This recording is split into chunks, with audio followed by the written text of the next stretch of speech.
One Kawan TV1. Saudara Puan Maharani selaku pimpinan DPR RI meminta kepada para penyampai aspirasi pemakzulan Presiden Joko Widodo untuk menyampaikan bukti, alasan, serta urgensi. Nah, karena itulah kemudian pada tanggal 17 Januari 2024 yang lalu kami mengirimkan surat resmi kepada pimpinan DPR RI juga 9 fraksi yang ada di DPR RI. Kami tembuskan kepada fraksi Partai Demokrasi Indonesia Perjuangan. Kami tembuskan juga kepada fraksi Partai Demokrat, fraksi Partai Keadilan Sejahtera, Partai Kebangkitan Bangsa, Partai Nasional Demokrat, Partai Amanat Nasional P3, Gerindra, dan Partai Kebangkitan Bangsa. PKS belum. PKS sudah tadi saya jelaskan. Partai Keadilan Sejahtera, begitu ya. Oh iya. Artinya kami beritikat baik dengan mengapresiasi sekaligus menindaklanjuti apa yang sudah disampaikan oleh pimpinan DPR RI, dan kami tegaskan bahwa statement Mbak Puan atau Saudara Puan Maharani bukan statement pribadi, bukan statement partai, karena itu disampaikan resmi di komplek parlemen, sehingga pernyataan Puan yang membuka aspirasi bagi segenap rakyat yang ingin menyampaikan pandangan, pendapat, aspirasi terkait pemakzulan Presiden Joko Widodo adalah pandangan resmi dari DPR. Dan sayangnya pada tanggal 22 Januari 2022 hari Senin, sejalan dengan jadwal yang kami usulkan agar bisa bertemu dengan pimpinan DPR yang terhormat, nyatanya kami tidak diterima, bahkan kami mendapatkan tindakan yang tak layak sebagai rakyat yang notabene harusnya adalah majikan dari wakil-wakil yang ada di Dewan Perwakilan Rakyat Republik Indonesia. Tentu pemirsa segenap rakyat Indonesia sudah tahu bagaimana perlakuan tim Pamdal, pengamanan daerah atau lingkungan di dalam komplek parlemen terhadap kami, dan kami meyakini itu tidak mungkin dilakukan tanpa ada instruksi dari pimpinan. Karena itu kami mempertanyakan bagaimana bisa ada statement dari Ketua DPR RI yang meminta kepada kami untuk datang ke gedung DPR RI, tapi pada saat yang sama setelah kami datang justru kami mendapatkan perlakuan yang tak layak, perlakuan yang tidak semestinya diterima oleh rakyat yang ingin mengadukan aspirasinya, yang sebelumnya aspirasi itu dipersilahkan oleh pimpinan DPR RI. Karena itulah malam ini kami ingin memberikan respon terhadap insiden pada hari Senin 22 Januari 2022 kemarin, di mana surat juga sudah resmi kami kirimkan. Sekaligus kami ingin juga konfirmasi bahwa 22 Januari kemarin kami juga kirimkan lagi surat permohonan audiensi yang kemudian kami lengkapi dengan aspirasi pemakzulan Presiden Jokowi terdiri dari dasar hukum, kemudian memuat alasan, bukti, dan urgensi, termasuk kesimpulan dan permohonan. Artinya 2 kali ya? Ya, udah yang kedua. Dan tegas dalam kesimpulan dan permohonan kami sampaikan 3 kesimpulan dan 1 permohonan kepada pimpinan DPR RI. Kesimpulan yang pertama, kesimpulan kami bahwa Saudara Joko Widodo telah terbukti melanggar konstitusi, khususnya pasal 7A berkaitan dengan perbuatan tercela karena melakukan cawe-cawe dalam Pilpres. Nanti rinciannya Bang Egy. Dan itu pengakuannya. Kesimpulan yang kedua, Saudara Joko Widodo telah terbukti tidak lagi memenuhi syarat karena ijazahnya palsu. Kesimpulan yang ketiga, Saudara Joko Widodo telah terbukti melakukan perbuatan tercela karena terbukti melakukan nepotisme sehubungan dengan majunya Gibran Rakabuming Raka yang tidak lain dari anak presiden, yang diloloskan melalui putusan Mahkamah Konstitusi yang diketahui oleh Anwar Usman, yang tidak lain Anwar Usman adalah adik ipar dari Saudara Joko Widodo dan paman dari Gibran Rakabuming Raka. Dan akhirnya di dalam permohonan yang terakhir kami meminta agar Dewan Perwakilan Rakyat Republik Indonesia selaku lembaga yang berwenang pada tingkat pertama untuk melakukan proses pemakzulan untuk segera menindaklanjuti proses pemajulan berdasarkan kewenangan yang melekat pada DPR.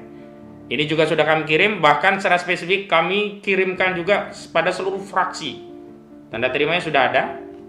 Dan karena itulah malam hari ini sudah hadir di tengah-tengah kita, pertama Profesor Dr. Egy Sujana selaku Ketua Umum TPUA untuk memberikan pandangan terhadap aspirasi dari TPUA dan mewakili beberapa elemen masyarakat yang kemarin juga ikut hadir. Kenapa mengajukan aspirasi pemajulan terhadap Presiden Joko Widodo substansinya. Dan selanjutnya nanti juga ada Bang Azam Khan untuk menjelaskan apa sih motifnya, kenapa kok harus repot-repot TPUA mewakili ya masyarakat untuk mengajukan pemakzulan. Kenapa nggak fokus saja pada tindakan yang lain, kenapa harus TPUA. Dan yang ketiga ada Buya Fikri Brarino nanti menyampaikan bagaimana sih aspirasi para alim, para ulama melihat dinamika ini. Apakah mereka ridho ya mendengar kabar ada presiden berijazah palsu begitu? Atau justru ada dorongan dari ulama juga untuk segera memproses ini agar dapat dibuktikan. Kalau ternyata ada aslinya, saudara Joko Widodo juga bisa dibersihkan melalui proses yang ada di DPR. Saudara presiden bisa membawa ijazah aslinya. Saudara presiden bisa tunjukkan kepada pimpinan DPR RI. Saudara presiden juga bisa tunjukkan kepada seluruh rakyat. Dan sejak itu saudara presiden bisa bersih dari praduga berijazah palsu. Demikian pengantar dari saya, dan untuk menyikat waktu yang pertama kali kami persilakan kepada Bang Egy Sujana untuk menyampaikan pandangannya, dan nanti saya secara khusus juga akan menyampaikan bukti-bukti yang relevan yang berkenaan dengan penyampaian aspirasi tentang pemakzulan Joko Widodo yang seyogianya kami serahkan tanggal 22 Januari kemarin, tapi karena kami ditolak masuk, bukti itu urung untuk kami serahkan. Kepada Bang Egy Sujana dipersilakan. Bismillahirrahmanirrahim. Assalamualaikum warahmatullahi wabarakatuh. Waalaikumsalam warahmatullahi wabarakatuh. Terima kasih Adinda Ahmad Khazinuddin yang dimuliakan Allah.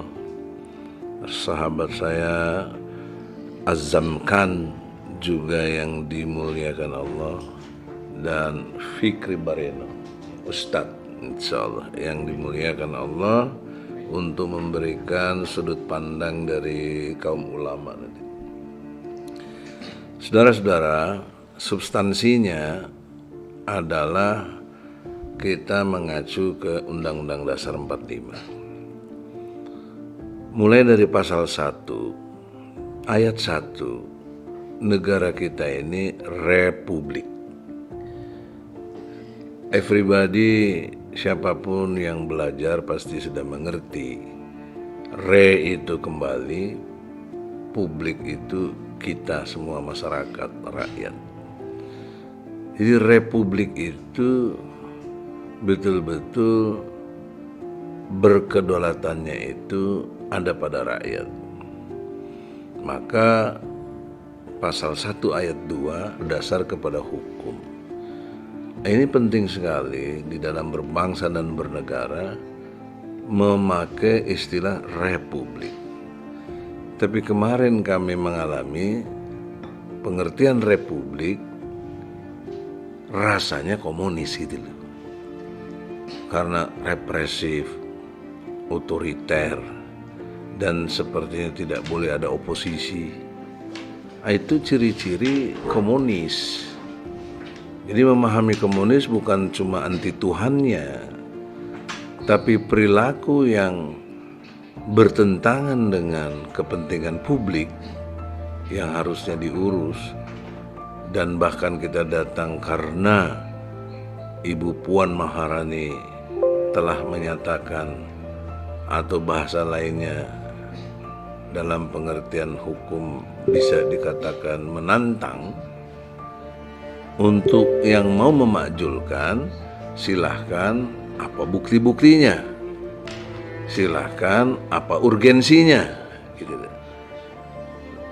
Nah oleh karena itu di dalam kesempatan ini saya ingin menekankan secara serius bahwa kami datang kemarin itu menjawab tantangan, atau lebih tepat himbauan lah. Kalau disebut tantangan kan tidak elok juga. Himbauan dari Ketua DPR RI untuk menerangkan bukti-bukti apa yang pantas di dalam memakzulkan Presiden Joko Widodo dan urgensinya apa gitu loh. Nah, dua hal ini yang ingin saya tekankan, bahwa di dalam pengertian tentang alat-alat bukti, nanti Adinda Asinuddin bisa sedikit lebih menekankan, atau bisa dilihatin dulu mungkin poin-poin pentingnya supaya momentumnya sistematis, bahwa kita ini betul-betul memiliki alat bukti. Sekaligus diterangkan, silakan sedikit dulu, nanti saya lagi yang menerangkannya. Baik. Jadi Terima kasih, Bang. ya, supaya nanti momentumnya pas. Ya. Ada 3 isu di dalam konstitusi yang kami sampaikan aspirasinya kepada DPR. Karena di dalam ketentuan pasal 7A Undang-Undang Dasar 1945 itu pintu pemakzulan ada 2 pintu utama. Yang pertama, terbukti telah melakukan pelanggaran hukum. Yang kedua, terbukti tidak lagi memenuhi syarat, ada korupsi, melakukan perbuatan tercela. Nah, kualifikasi yang kami ajukan itu ada 2 hal utama. Yang pertama, perbuatan tercela, tidak lagi memenuhi syarat sebagai presiden. Sebagaimana contoh di dalam ketentuan pasal 169 Undang-Undang Nomor 7 Tahun 2017 tentang Pemilu, calon presiden dan wakil presiden itu memiliki syarat, diantaranya harus berkewarganegaraan Indonesia, ya, berijazah minimal SMA sederajat, termasuk kemarin harusnya minimum 40 tahun, tapi karena sudah diuji MK yang 40 tahun dirubah gitu. Nah, dalam konteks ini perbuatan tercelanya apa? Perbuatan tercelanya ada 2 kualifikasi. Yang pertama adalah presiden tidak berijazah SMA, Perbuatan tercela adalah presiden melakukan tindakan cawe-cawe terhadap pemilu. Dibuktikan dengan apa? Putusan Mahkamah Konstitusi nomor 90 tahun 2023 dan putusan Mahkamah Kehormatan Majelis Kehormatan Mahkamah Konstitusi nomor 02 tahun 2023. Ada pertanyaan tentunya dari masyarakat, dari publik, sekedar rakyat Indonesia. Itu kan bukti untuk kasus Anwar Usman. Itu kan bukti untuk kasus judicial review. Kenapa dibawa sebagai bukti pemakzulan terhadap Presiden Joko Widodo? Alasannya demikian. Analogi sederhananya adalah demikian. Ketika kita sedang puasa saum sunnah Senin, datang saat azan maghrib, maka azan maghrib itu bisa menjadi bukti 2 perkara sekaligus. Pertama, bukti masuknya maghrib untuk memulai sholat maghrib. Yang kedua, bukti masuknya maghrib sebagai tanda berbuka puasa. Sehingga apa?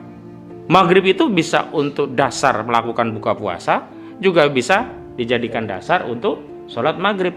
Dan putusan MK itu memang bisa dijadikan bukti Anwar Usman melakukan perbuatan tercela, sekaligus bisa dijadikan bukti bahwa ada cawe-cawe presiden di sana. Karena tanpa putusan MK nomor 90 yang kemudian didelegitimasi dengan putusan Majelis Kehormatan MK nomor 02, Gibran gak mungkin maju. Dan sejak awal presiden sudah menyatakan akan cawe-cawe, tidak akan netral. Dan dengan munculnya putusan 90 judicial review itu adalah bukti bahwa presiden cawe-cawe terbukti. Akhirnya anak presiden bisa lolos. Sehingga putusan itu kami bawa sebagai bukti. Ini nyata cawe-cawe.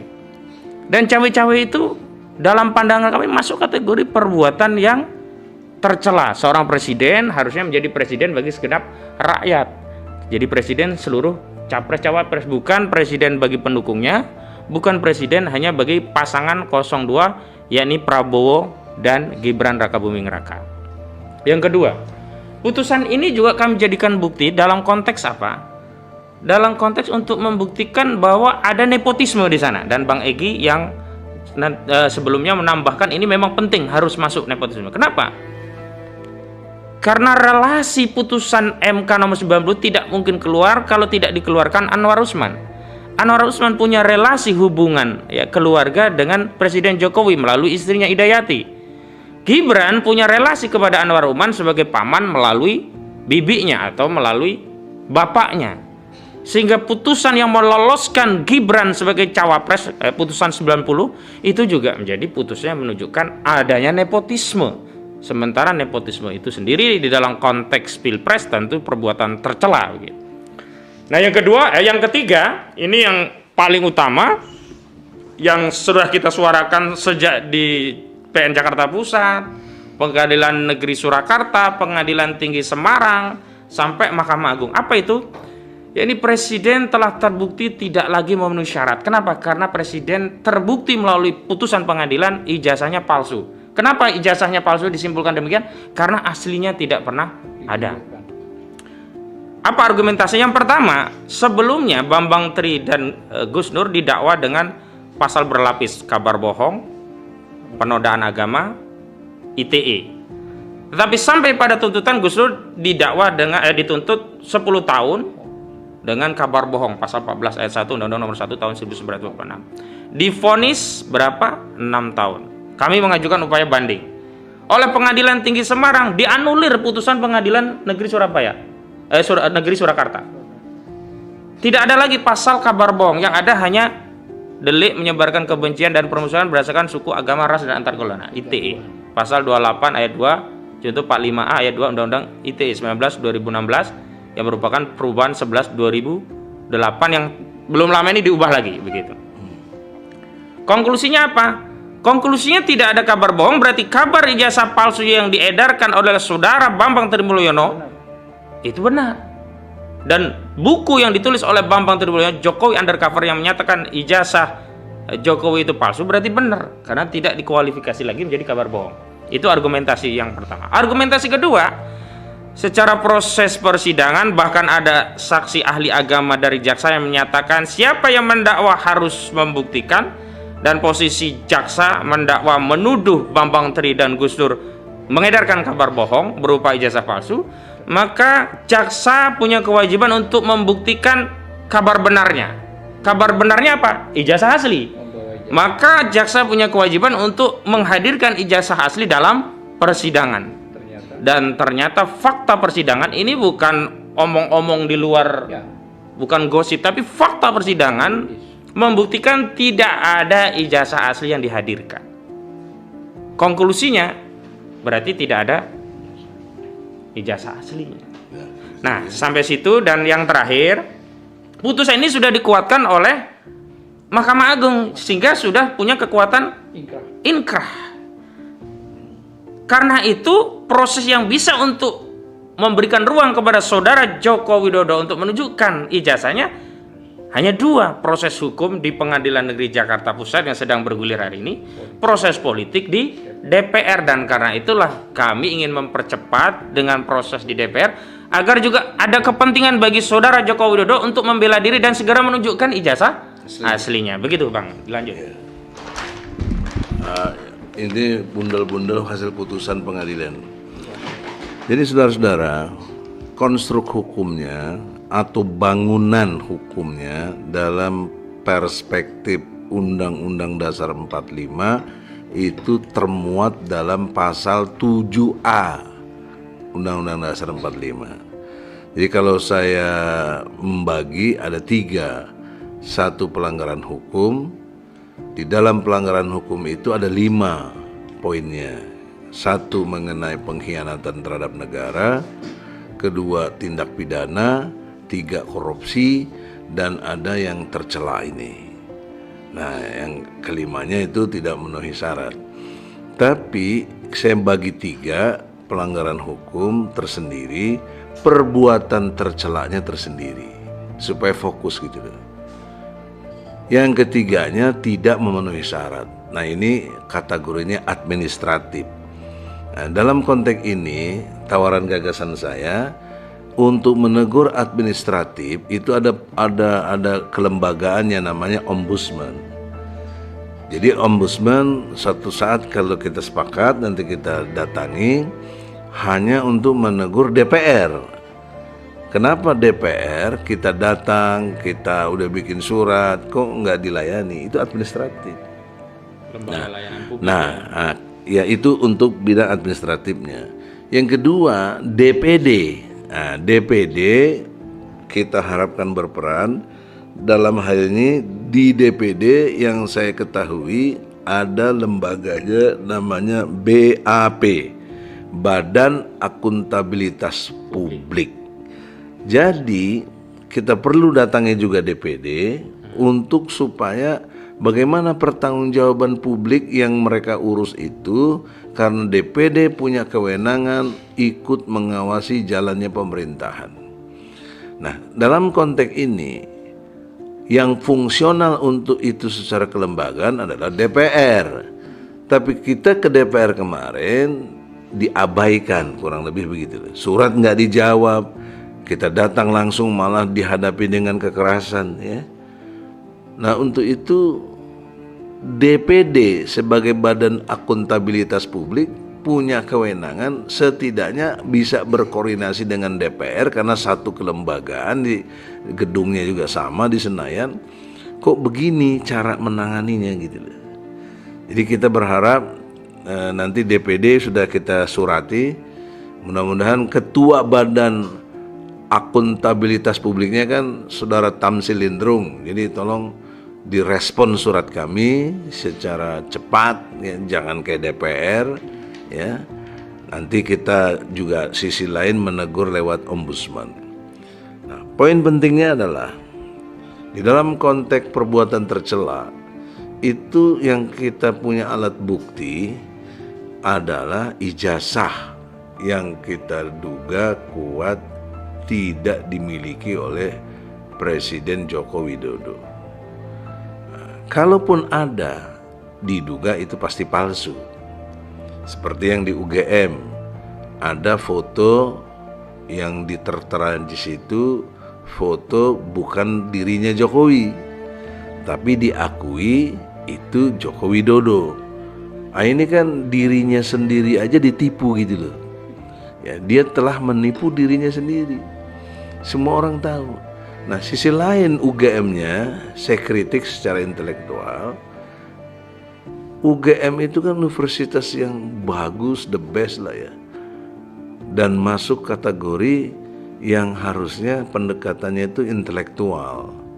Tetapi ketika rektor menjelaskan dalam satu konferensi persnya, itu menyatakan pihak UGM meyakini, ya, ijazah Jokowi asli. Kata meyakini ini tidak lazim dalam dunia universitas. Itu wilayah keimanan, wilayah pilihan-pilihan dalam orang-orang yang mempercayai sesuatu atau tidak mempercayai sesuatu. Yang tepat, pemahaman saya dalam dunia intelektual di kampus itu mestinya bahasanya adalah memastikan. Melalui apa? Penelitiannya, penelusurannya. Betullah ini ijazahnya dipastikan asli. Nah, ini nggak ada keluar kata itu dari UGM, makanya UGM kita gugat, ya. Untuk yang ketiga, ini jilid ketiga. Jilid pertama tahun 2020, diputusnya 2021. Kemudian masuk lagi tahun 2022 kita gugat. Kemudian ketika sedang menggugat, Gus Dur dan Bambang Tri ditangkap. Kita cabut karena nanti dua fungsi jadi hilang, saksi dan alat-alat bukti. Nanti kita pasti ditolak. Jadi sebelum itu terjadi, supaya 00 sering, nah kita cabut dulu. Biarlah berproses yang pidana, karena dengan orang ditangkap itu menjadi peristiwa pidana. Maka beban pembuktian ada pada jaksa gitu. Ya. Jaksa dapetinya lewat BAP dari kepolisian. Nah, ketika di dalam ruang sidang bisa dikonfirm banyak bukti-bukti di YouTube dan lain sebagainya itu, ketika saya mempertanyakan kepada jaksa melalui majelis hakim, mana ijazah aslinya Jokowi? Karena seperti yang tadi diterangkan oleh Adinda Ahmad itu kan tidak menunjukkan, tidak memperlihatkan, tidak ditampilkannya ijazah aslinya Jokowi oleh kejaksaan. Karena jaksa yang punya otoritas menuntut orang dan kemudian memastikannya kepada majelis hakim untuk diputuskan. Nah, harusnya dengan pendekatan pasal 143 KUHP, jaksa di dalam membuat dakwaan itu mesti lengkap, mesti cermat, mesti jelas. Itu yang tidak dimiliki dalam kapasitas sebagai jaksa mendakwa orang. Ini kan berarti sewenang-wenang jaksa ini. Nah, ingin saya buktikan kesewenang-wenangannya pada saat itu, maka saya panggil jaksa ke depan hadapan hakim. Saya panggil saksi-saksi yang ada juga, terutama waktu itu kepala sekolah dari SMP atau SMA yang Jokowi merasa sekolah dapat dari situ ijazahnya. Di depan hakim disaksikan jaksa, disaksikan kami para advokat. Saya bertanya kepada majelis hakim, mana ijazah aslinya Jokowi? Kepada jaksa. Nah, jaksa nggak bisa menjelaskan, hanya menunjukkan fotokopi yang dilegalisir. Nah, pada waktu itu saya bertanya lebih jauh, jika ada fotokopi bahkan dilegalisir tetapi tidak ada aslinya, ini suatu keanehan, nggak masuk akal, nggak mungkin gitu loh. Nah, ini yang kita duga kepastian palsunya itu jelas di situ gitu. Dan hakim kalau menurut logika yang sehat, logika sehat itu menurut saya didampingi dua hal penting. Satu, fakta-faktanya bagaimana, yang kedua data. Jadi data dan fakta amat sangat membantu logika kita ini menjadi sehat di dalam menilai sesuatu. Namanya judgment. Itulah hakim itu disebut judge.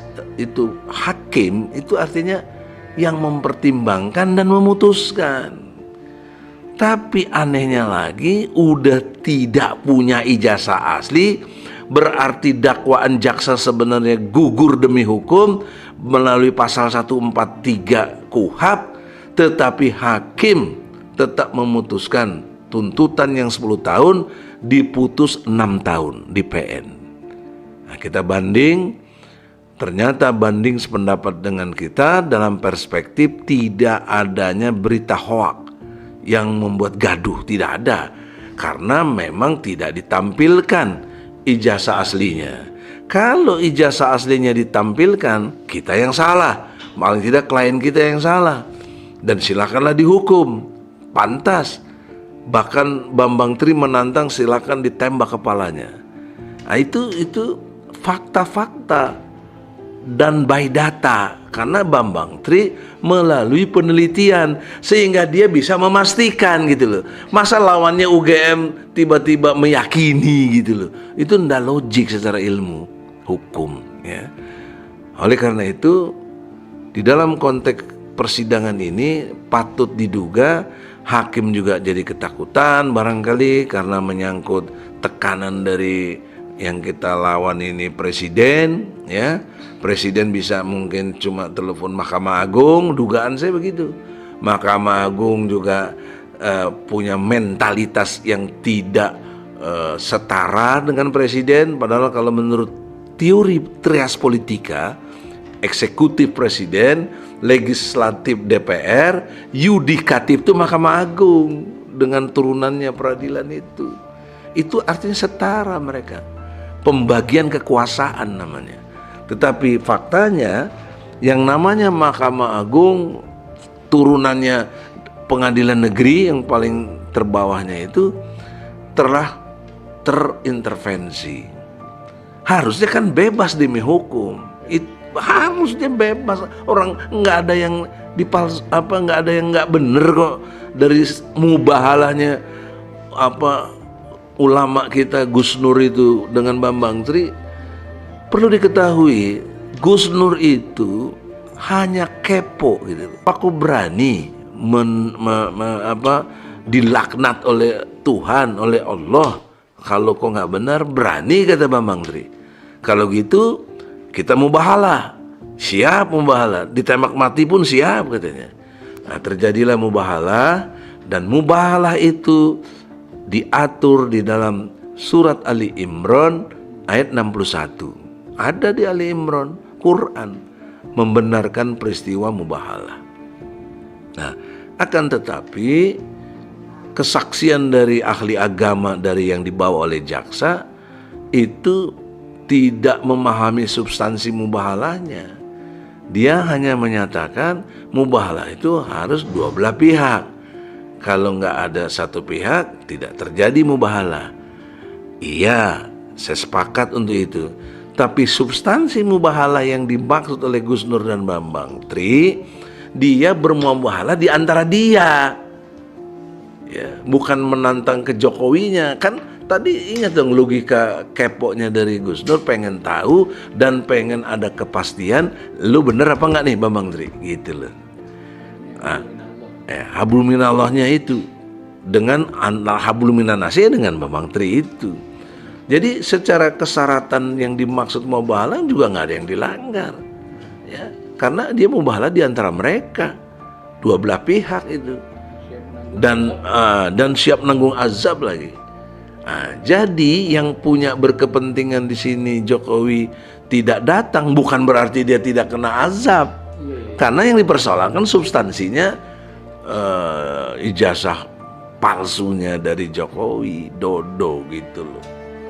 Ini ilmu hukum. Ceng, ahli bahasa dari UPI Bandung.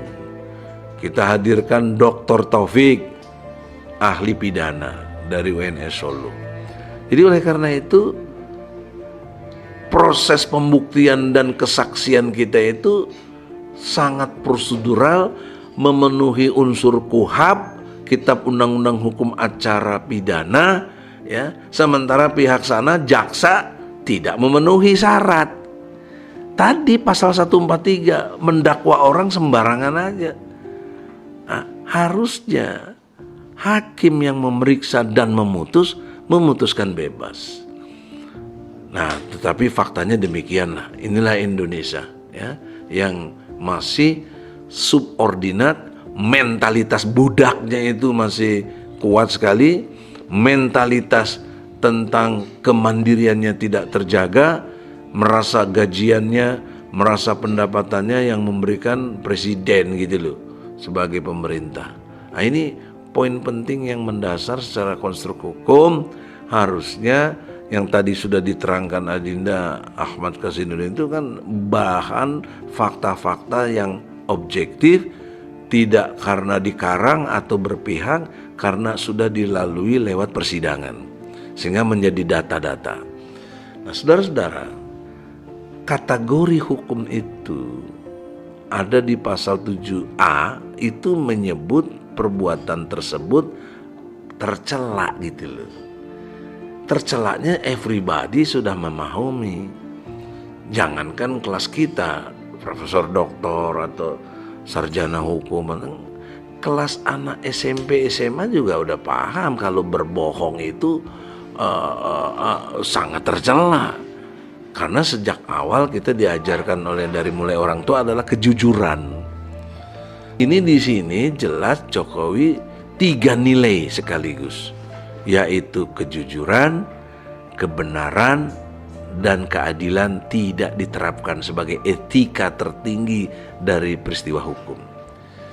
Jadi kalau udah satu situasi tidak jujur, tidak benar, tidak adil, maka dipastikan pelanggaran hukum terjadi. Outputnya disebut tercela. Nah, di sisi lain yang tercela itu kaitannya dengan misalnya hilangnya rasa malu di depan umum melakukan perbuatan asusila misalnya. Nah, itu tercela juga. Nah, tercelanya Jokowi secara hukum masuk kategori administratif dalam pengertian ijazah.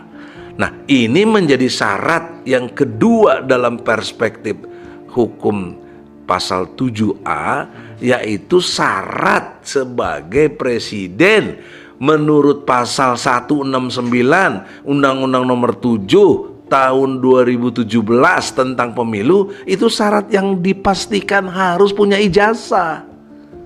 Itu paling minimal. Makanya waktu itu kami tidak gugat yang UGM. Yang kita gugat tuh SD, SMP, SMA yang sebagai syarat disebut oleh undang-undang. Jadi persyaratan yang disebut undang-undang tidak dipenuhi oleh Jokowi dengan dibuktikan ijazahnya palsu. Maka elemen atau unsur hukum yang terdapat di dalam pasal 7A Undang-Undang Dasar 45 terpenuhi. Mari kita adu argumentasi secara ilmu hukum. Jadi jangan seperti ada sahabat saya Profesor Jimli menuduh kita ini panik, takut kalah, capek. Kita ini nggak ada urusan copras capres. Orang dari tahun 2020 ini copras capres apa? Baru tahun 2020 mana ada yang mau tahu copras capres si fulan yang nomor 1, nomor 2, nomor 3, nggak ada. Jadi itu terbantahkan.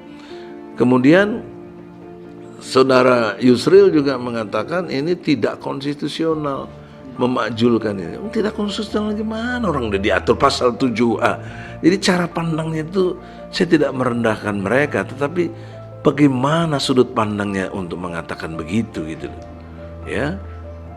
Oleh karena itu dari fakta yang ada seperti ini seharusnya DPR ini yang bisa mengambil keputusan politik dan kemudian ada MPR-nya juga untuk bisa bersidang, apakah kategorinya bisa sidang istimewa itu soal lain, tapi yang paling utama adalah kami telah bawa bukti-bukti gitu loh.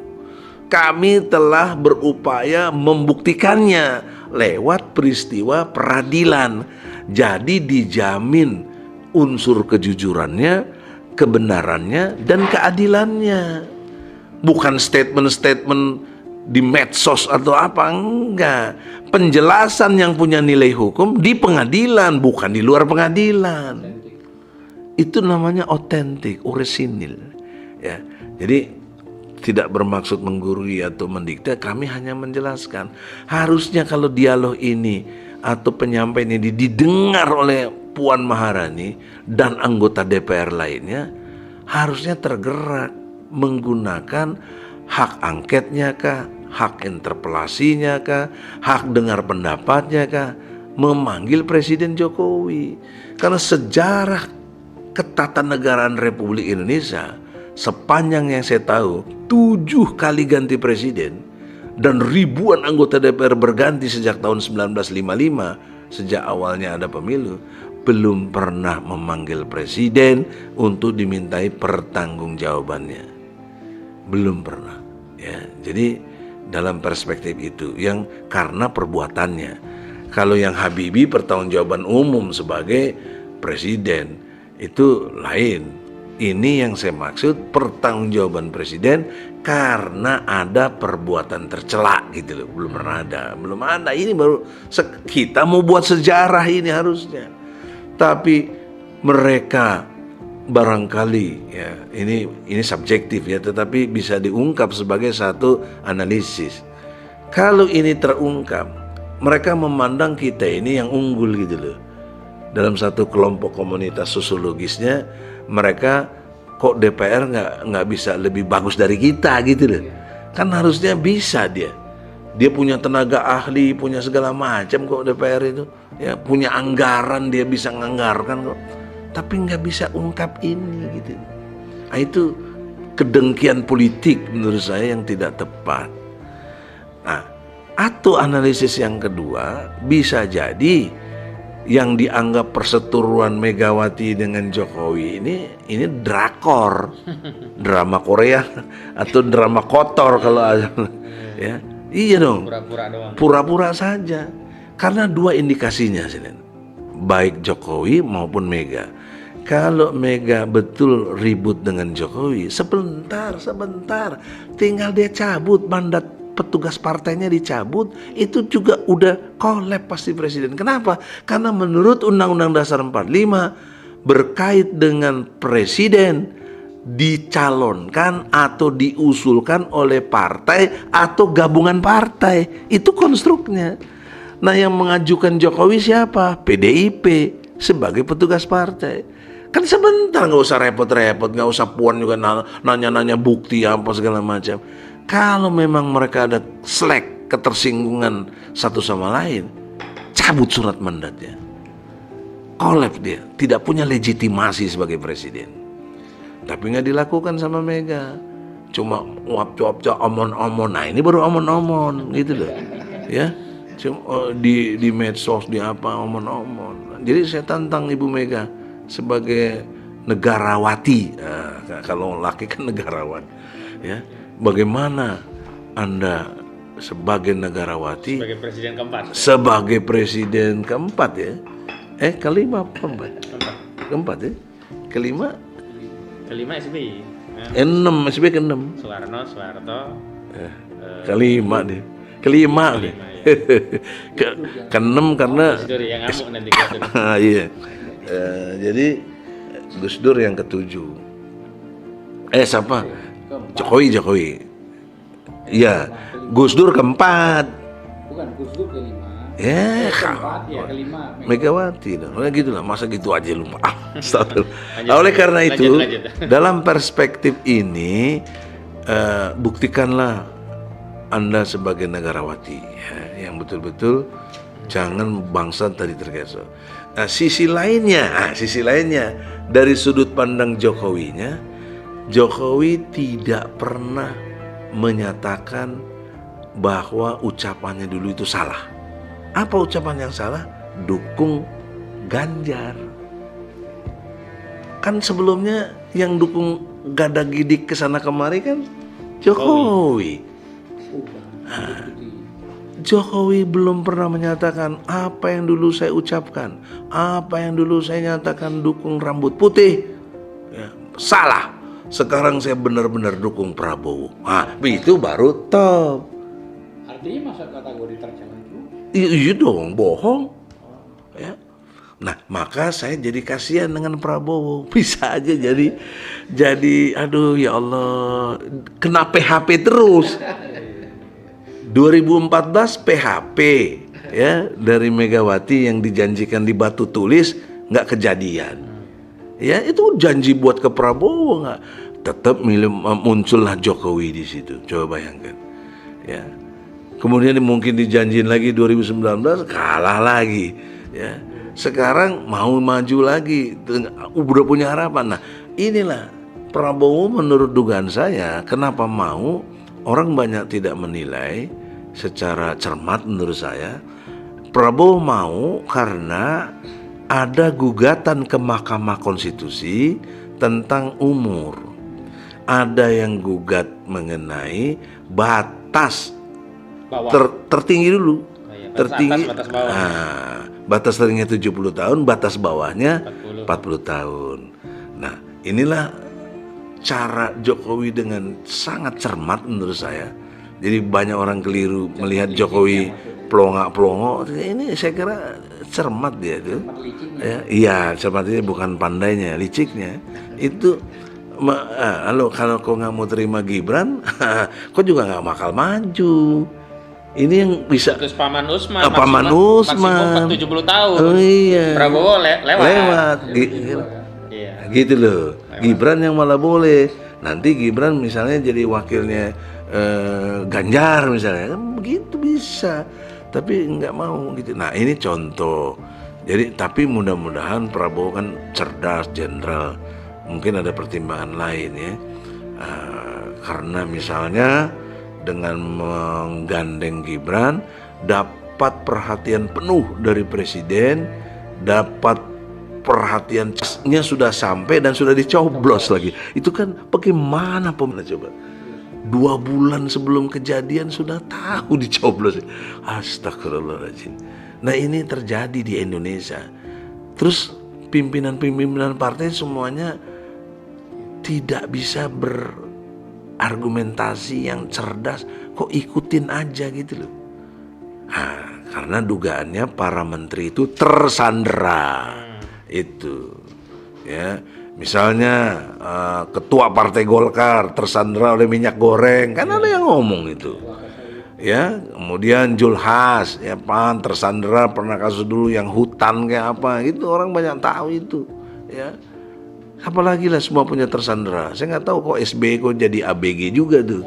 ABG itu anak buah Gibran, ikut ke situ semua ya.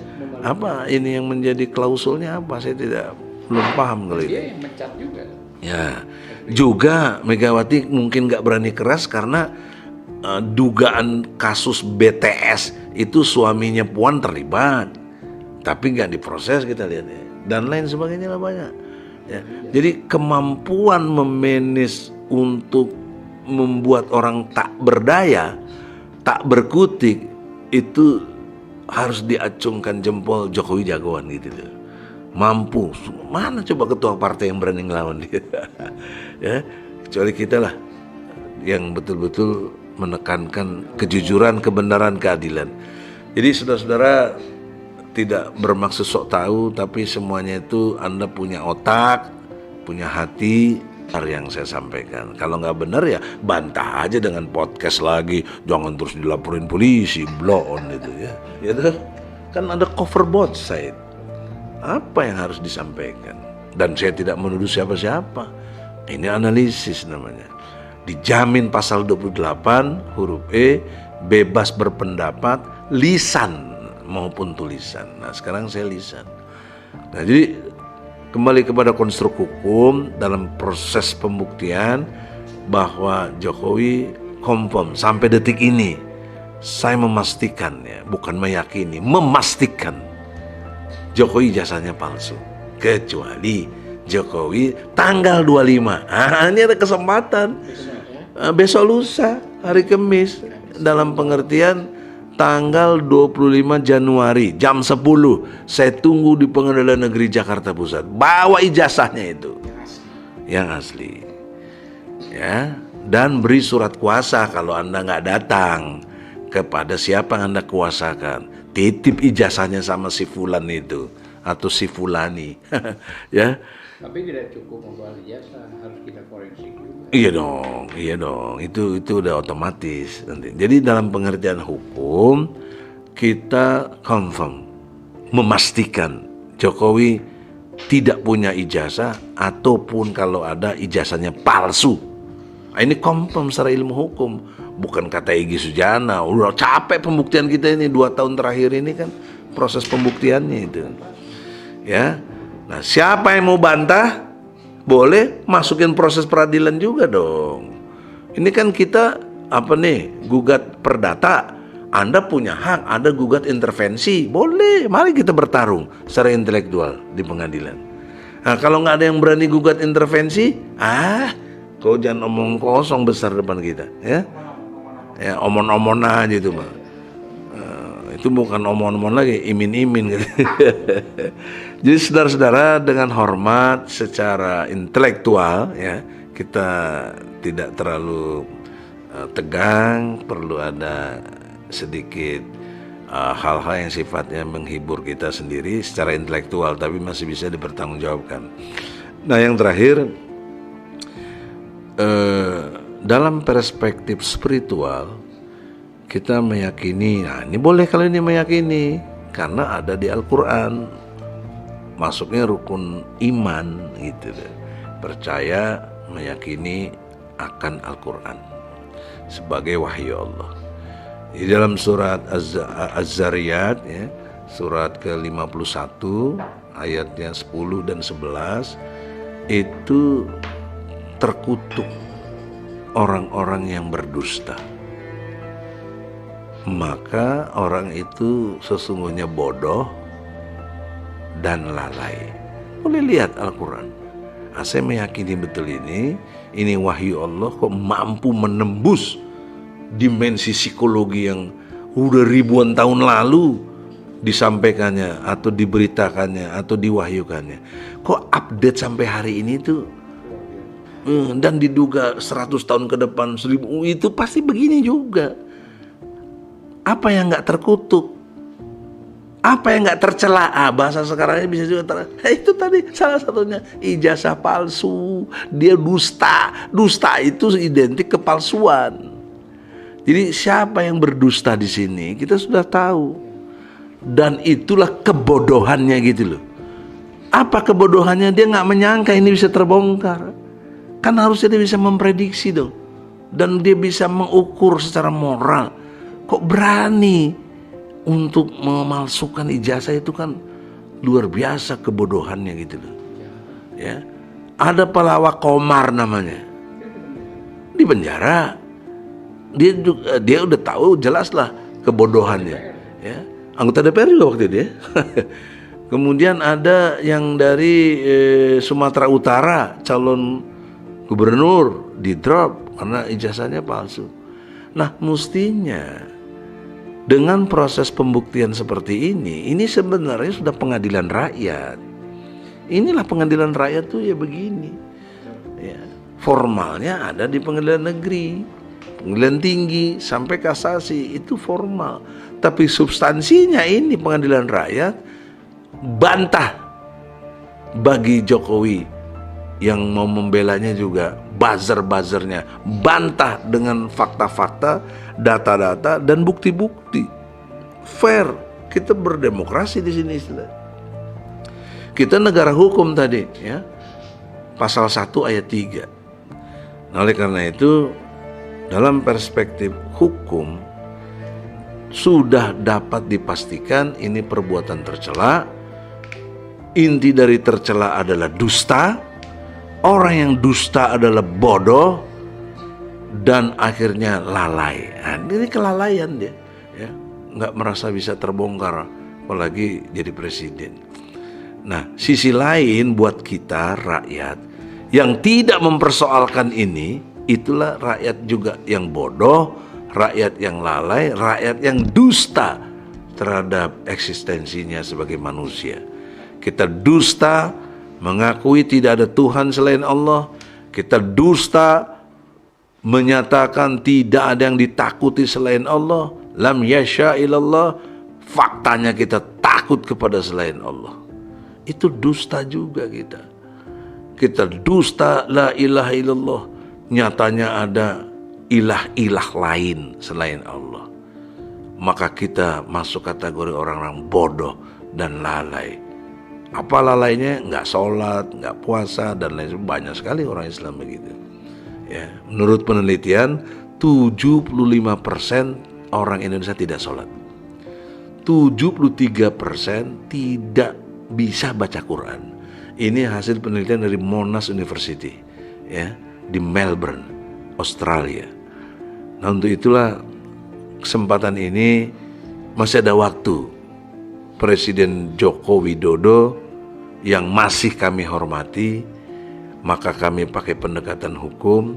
Datanglah hari Kamis, besok lusa, buktikan ijazah Anda asli. Jika enggak, Anda juga gentle dong. Udahlah, daripada susah rakyat Indonesia gaduh terus, Anda mengundurkan diri.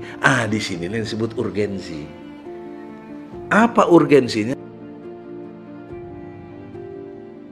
Jika Jokowi masih presiden, dipastikan bela anaknya. Nggak mungkin nggak bela anaknya. Karena anaknya capres, cawapres.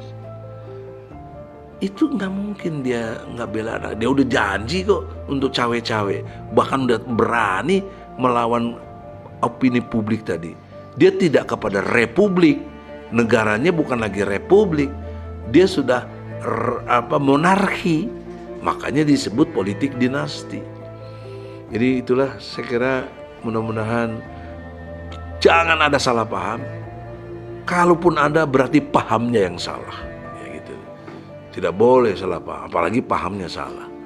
Ya, kita adalah penegak kejujuran, kebenaran dan keadilan. Tidak ada kepentingan apapun kita di sini kecuali untuk ridha Allah turun pada kita, untuk kita disayang oleh Allah. Karena kita berani kulil haq walau kana muran, berani menyampaikan kebenaran di hadapan pemerintah atau penguasa yang zalim. Assalamualaikum warahmatullahi wabarakatuh. Waalaikumsalam warahmatullahi wabarakatuh. Sebelum ke Bang Azam, saya ingin merefresh sejenak bahwa sebelumnya kita semua kalau ditanya apakah ijazah presiden asli, kita tidak akan bisa membenarkan atau membantahnya karena kita memang tidak pernah melihat wujud aslinya. Dan kami dulu waktu mendampingi Saudara Bambang Tri dan Gus Dur berharap kami bisa melihat langsung ijazah asli itu. Kenapa? Karena bagi kami eksistensi bangsa dan negara ini lebih penting ketimbang Gus Dur dan Bambang Tri. Kalau Bambang Tri dan Gus Dur di penjara bukan hanya 6 tahun, 4 tahun, 10 tahun, 20 tahun, gak ada masalah. Asalkan ijazah aslinya bisa kami lihat. Sehingga selamatlah Republik ini dari sejarah pernah dipimpin oleh presiden berijazah palsu gitu. Tapi nyatanya tidak demikian. Karena itu semua rakyat ini kalau ditanya apakah presiden berijazah asli, mereka juga tidak akan tahu karena tidak pernah melihat. Dan karena dasar itulah kami membawa proses hukum, dan dalam proses hukum sudah dibuktikan tidak ada ijazah aslinya. Baik, selanjutnya kepada Bang Azam untuk menyampaikan apa sih motif kita capek-capek TPUA dari dulu ngurusin ijazah, ngurusin pemakzulan, dan tolong dibantah juga ya fitnah bahwa kita itu takut kalah pilpres, panik dan sebagainya. Silakan Bang Azam. Baik, terima kasih. Bismillahirrahmanirrahim. Assalamualaikum warahmatullahi wabarakatuh. Assalamualaikum. Sebenarnya tadi sudah disampaikan cukup lugas, jelas, detail, mulai dari Ustadz Ahmad Khozinuddin maupun Prof. Egy Sujana. Namun ada hal yang penting juga harus diketahui oleh publik, bahwa publik ini, rakyat ini punya DPR, Dewan Perwakilan Rakyat. Tentu Dewan Perwakilan Rakyat ini adalah wakil dari rakyat Indonesia yang berjumlah 280 juta. Nah, konteksnya jangan sampai DPR ini mengkhianati benar-benar hanya karena adanya kepentingan.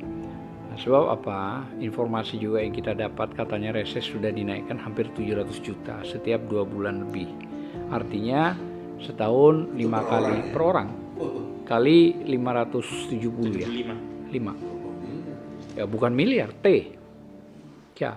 Jadi 1 tahun bisa terima 3 miliar kurang lebih per 1 orang. Kalau dikali 575 kan sudah 1,5 triliun lebih kira-kira. Itu gitu doang ya. Artinya untuk kepentingan konstituen ya. Wallahu a'lam bishawab, apakah benar disalurkan atau tidak. Maka dari itu tentu kembali tadi yang menyinggung soal Prof. Egy maupun Ustadz Ahmad Khozinuddin soal masalah PDI yang paling besar. PDI ini semua partai, terutama PDI yang saya katakan memiliki ADART. Di ADART PDI itu di pasal 25A itu jelas. Artinya kalau sudah masuk di PDIP sebagai pengurus, maka keluarganya itu bagian dari itu. Jika tidak atau pindah, maka harus dipecat. Dan itu banyak sudah kader yang sudah dipecat, termasuk yang terbaru adalah Budiman Sujatmiko. Itu salah satunya.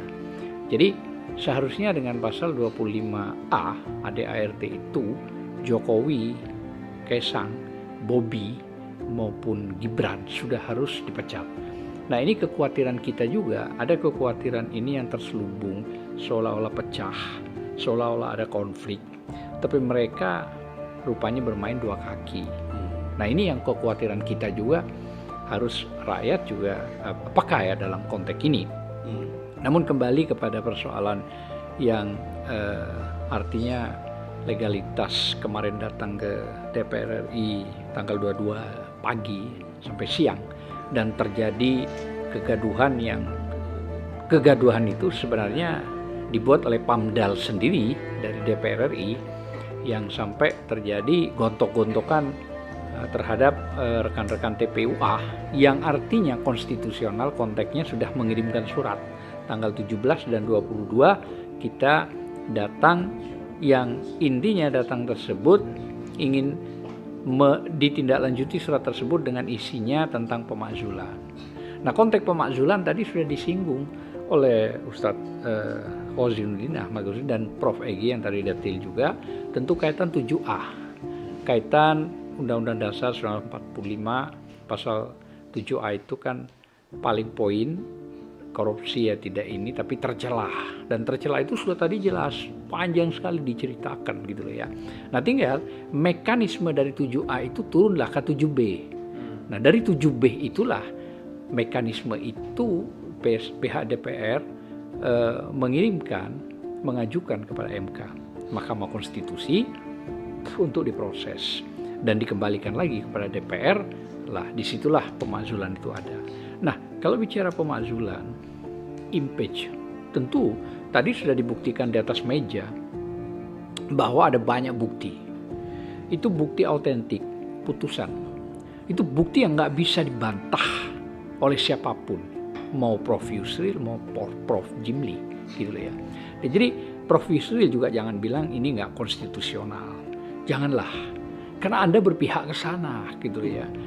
Seandainya Anda tidak berpihak ke sana, coba paparkan secara intelektual hukum, gitu ya. Sama Prof. Jimli juga begitu. Kita sering tahu, ada foto bahkan sering hadir di acara Gerindra. Makanya MK kemarin itu yang sudah dibuat, seharusnya dipecat itu diberhentikan, bukan dipecat hanya jadi ketua, dari ketua turun menjadi anggota. Seharusnya namanya dipecat aja sudah ini. Makanya itu kesalahkapraan. Bahwa TPUA sudah dan pernah, ya 90, tentu. Makanya TPUA beberapa bulan yang lalu sudah mendatangi MK, ya. Dan kita sudah melakukan audensi yang waktu itu tidak ketemu ketua MK yang baru. Dan pada saat itu kita menjelaskan tentang apa? Tentang Undang-Undang Pokok Kekuasaan Kehakiman 48 tahun 2009 pasal 17. Nah, tetapi mereka tidak mengakui itu seolah-olah. Nah, ini aneh. Padahal mereka hakim, harusnya tunduk.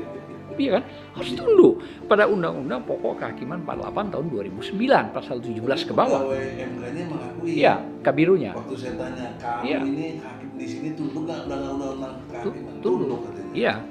Tapi ya saat itu memang dia mengatakan tunduk, tapi karena dia bukan hakim sebenarnya. Namun paling tidak karena mungkin khawatir dan takut kepada kita, lebih baik diterima apa yang diomongin deh TPUA. Pikirannya dia begitu. Biar cepat balik deh, kira-kira begitu, gitu loh ya. Kira-kira begitu. Namun yang aneh. Tapi masih mending kan diterima ya. Mending. DPR kemarin. Itu masalah, gitu loh. Maksud saya lembaga DPR ini harusnya lembaga yang langsung kontaknya itu pada rakyat, pada kita, maksudnya begitu. Daripada MK, gitu loh ya. Tapi harusnya kan lebih aspiratif ya. Aspiratif. Nah, coba bayangkan kemarin itu yang sudah diviralkan oleh beberapa YouTuber ya, bahwa memang begitu sangat sedihnya rumah DPR mulai dari paving ya sampai terbangun, sampai pakaian-pakaian PAMDAL tersebut itu dari uang rakyat, tapi rakyat yang menghadap secara konstitusional dengan mengirimkan surat resmi ditolak dengan arogansi model preman. Wah, ini membahayakan ini. Artinya apa? Mereka itu menunjukkan sebuah kekuasaan yang dianggap kekuasaan itu adalah absolut. Jadi ibaratnya itu kalau kita mengibaratkan zaman Fir'aun, rakyat mau menghadap Fir'aun itu harus ada kriteria atau orang-orang dalam yang bisa masuk ke dalam Fir'aun tersebut. Nah, ini masalah juga. Makanya pada saat surat dikirimkan kepada Mbak Puan, seharusnya Mbak Puan kalaupun memang nggak ada, memberikanlah kesempatan kepada kita semua untuk masuk. Ada penjelasan secara konkret di meja misalnya bicara. Karena dia rakyat, dia punya fasilitas yang luar biasa. Bukan cuma gaji, bukan cuma uang reses, bukan cuma uang setiap sidang, tapi bermain juga proyek. Iya, gitu loh ya. Jadi janganlah Anda juga berbohong meniru pimpinan yang paling tinggi dalam konteks hal ini, ya bukan di DPR, tapi pemimpin negara kita yang mengatakan dari SMK pemesannya sudah 6.000. Mana tidak ada satupun juga SMK itu ada mobilnya. Iya, mobil gaib. Gaib itu dia. Harusnya lebih baik dinamakan mobil gaib. Nah, itu dusta. Oh, tercela. Dia dusta. Dusta. Betul. Lebih gila lagi dari SMK ada yang dikatakan dusta. Jangan khawatir. Kita masih ada 11.000 triliun di kantong saya, belum yang di luar katanya. Lah, coba yang 11.000 triliun. Ini maksud saya begini loh. Masa sih telinga, mata, hati para DPR, MPR, ya para menteri, para rakyat yang intelektualnya tinggi ini diam, dibohongi dengan terang-terangan. Itu dibohongi loh, nggak bisa dibantah itu. Itu pembohongan yang sangat mantap dan luar biasa. Bukan cuma orang Indonesia yang mendengarkan, orang seluruh dunia. Katakan pidato presiden. Pidato presiden itu. Iya. Jadi iya, katakanlah ya silakan, tapi itu sudah berkembang dan ada di pikiran dan hati setiap rakyat Indonesia, bahkan di luar negeri juga. Nah, belum lagi belum lagi soal undang-undang ombudsman. Coba Anda bayangkan, tidak ada sosialisasi kepada publik undang-undang ombudsman itu. Sorry, minta maaf. Omnibus Law. Sorry, minta maaf. Ya, minta maaf. Omnibus Law. Itu undang-undang tidak pernah direalisasikan kepada publik. Tahu-tahu jam 1 pagi Aji Samsudin ngetok. Setelah ngetok, berapa minggu kemudian di-sell dia dengan kasus yang lain gitu loh. Jadi saya nggak tahu ya model-model begini ini bagaimana ya, kok menjadi tontonan yang sangat buruk gitu loh, maksud saya ke depan publik gitu loh ya. Jadi undang-undang Omnibus Law ini luar biasa ini kejahatannya ini gitu loh ya. Dan ini salah satu juga yang menabrak aturan undang-undang sampai pada tingkat IKN.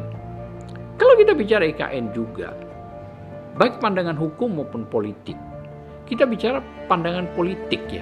Sekarang kalau pandangan politik itu kan sangat dipaksakan bahwa IKN itu harus terjadi. Entah siapa dalang di belakangnya walaupun kita tahu. Tapi kalau pandangan hukum, itu kan hak ulayat masyarakat Dayak. 6.000 hektar lebih.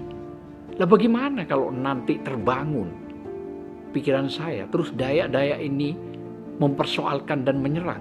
Berarti kan tidak ada keamanan yang bisa dijamin di situ. Apalagi pandangan politik lain. Bulan 10 sudah tidak ada lagi presiden. Yang namanya Jokowi.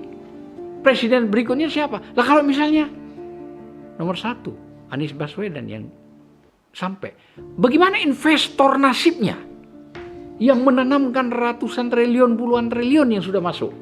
Kira-kira begitu. Walaupun investor ini masih juga kacau. Nah, berarti kan ini permainan dusta yang berlipat-lipat, berlapis-lapis langit maksud saya. Gitu loh ya. Bukan bicara SMK, bukan bicara duit 11.000 triliun, bukan dan lain-lain. Terus belum lagi sekarang bagaimana peminjaman uang itu mencapai keseluruhan tuh hampir 20.000 triliun.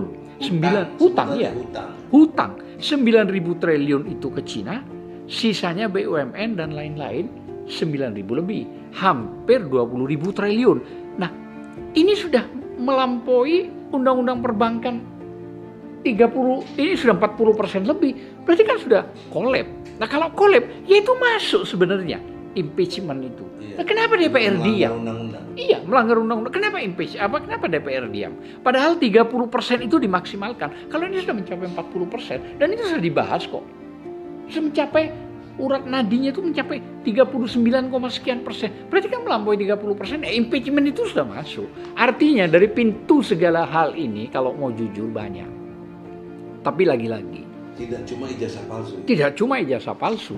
Ya, karena mulai tadi sudah dibahas oleh Prof. Egy dan Ustadz Ahmad Kozinuddin soal ijazah palsu. Saya mungkin yang lain pandangannya, tapi pandangan yang lain juga lebih dahsyat juga sebenarnya gitu loh ya. Pandangan-pandangan salah satunya soal hutang gitu loh ya. Soal tercela juga. Oh iya, tercela. Jadi 7A itu sangat masuk, tinggal 7B-nya aja dilanjutkan gitu loh ya. Maka dari itu, sebegitu menumpuknya proses masalah yang dilakukan oleh seorang presiden ini yang namanya Joko Widodo. Nah, ini sudah di level urat nadir negeri kita ini.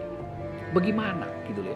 Belum lagi pikiran kita begini lah sebagai rakyat. Katakanlah misalnya Bang Anies yang dapat, yang kena. Untuk membayar ini bagaimana? Tentu presiden ini yang namanya Bang Anies ini akan memutar otak dan memeras otak. Bagaimana teknisnya? Belum lagi tambahan-tambahan yang memberikan ruang dan waktu para komunis Cina masuk melalui tempat-tempat yang sudah ada. Nah, termasuk pernah kita mendengar apa yang dikatakan oleh Jenderal Gatot Nurmantio waktu menjadi Pangap waktu itu, dan itu membahayakan. Telah ditemukan satu kontainer uang merah. Bukan, senjata. Oh, iya. Nah, penyelundupan dan tidak lama akhirnya ada perubahan diganti secepatnya Panglima TNI. Panglima TNI. Itu bukan Panglima TNI waktu itu. Dan tetap sampai sekarang dia mewanti-wanti Pak Gatot itu bahwa kehati-hatian ini ideologi PKI sudah mulai artinya terang-terangan gitu ya. Dan pernah mungkin Prof. Egy juga dan Ustadz Ahmad Ghazienuddin serta Buya dan yang lain pernah dengar bahwa Presiden melarang menyweeping PKI. Kan pernah ada itu. Bahkan dikuatkan oleh Seknek kalau tidak keliru itu. Waktu itu bicara. Lah, kepentingan nggak boleh menyweeping PKI.